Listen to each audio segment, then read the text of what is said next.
এইভাবে নাহলে চলবে না সংসার, বউ পালিয়ে যাবে আমার। ডাক্তারবাবু আছেন? আছেন ডাক্তারবাবু চেম্বারে? ও ডাক্তারবাবু, হ্যাঁ ভিতরে আসুন, ভিতরে চলে আসুন জুতো খুলে। আসছি ডাক্তারবাবু, আসছি আসছি। বলছি ডাক্তারবাবু, আমার না কাল থেকে খুব পেট ব্যথা হচ্ছে, বুঝতে পারছি না, খুব পেট ব্যথা হচ্ছে আর পটি হচ্ছে খুব। তোমাকে বললাম না বাড়া জুতোটা খুলে আসতে, লাউড়া জুতোটা পরে চলে এলে তুমি। বাল কানে কি শুনতে পাও না ওলা? পেটের সাথে সাথে কানটাও খারাপ হয়ে গেছে। সরি সরি সরি ডাক্তারবাবু, সরি, ভুলে গেছে ভুলে গেছে, আমার পেটে ব্যথা আমি সহ্য করতে পারছি না ডাক্তারবাবু, সরি সরি। ঠিক আছে বল, এখন শুয়ে পড়ো, দেখি কি হয়েছে তোমার।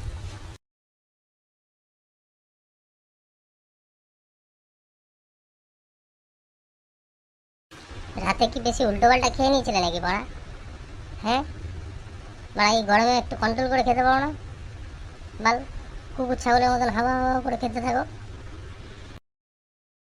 না ডাক্তারবাবু, কালকে জামাই ষষ্ঠী ছিল, জামাই ষষ্ঠীতে শ্বশুর বাড়ি খেয়েছি, খেয়ে একটু পেট ব্যথা পটি হচ্ছে ডাক্তারবাবু, প্রচুর উল্টো পাল্টা জিনিস খাওয়া হচ্ছে তো তাই। ডাক্তারবাবু একটু পাঁত পেয়েছে, পাঁতবো ডাক্তারবাবু, খুব জোর পাঁত পেয়েছে। ওদের আঙুল ঢুয়ে রাখবো কাজটা, পাঁতবি না এখানে। শ্বশুর বাড়িতে গান্ডে পিন্ডে খাবি আর এখানে গাঁড় মারিয়ে পাঁতবি? ওদের আঙুল ঢুকিয়ে রাখবো কাজটা।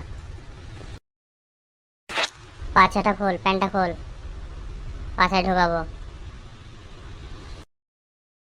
ডাক্তারবাবু পাছায় কি ঢোকাবেন? ডাক্তারবাবু কি বলেন এসব?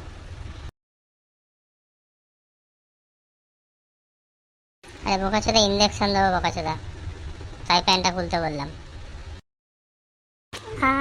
লাগছে ডাক্তারবাবু, লাগছে। এই বোকাচোদা চুপ কর, খাওয়ার সময় মনে ছিল না মানে গান্ডে পিন্ডে গিলেছি শ্বশুর বাড়ি? বোকাচোদা, শাশুড়ি কি পোচা গরু খাইছে নাকি তোকে? বোকাচোদা চুপ কর, কাঁদবি না একদম। যা, এবার ঠিক হয়ে যাবে, যা, আর অসুবিধা নেই, ইঞ্জেকশন দিয়ে দিয়েছি, ঠিক হয়ে যাবে এবার। এবার ঠিক হয়ে যাবে তো ডাক্তারবাবু, এবার ঠিক হয়ে যাবে তাহলে? ঠিক হয়ে যাবে তো ডাক্তারবাবু? হ্যাঁ বললাম তো বাড়া, বললাম না বাড়া ঠিক হয়ে যাবে এক্ষুনি। দে বাড়া, পয়সা দে এবারে। কত দিতে হবে ডাক্তারবাবু? কত টাকা দেবো?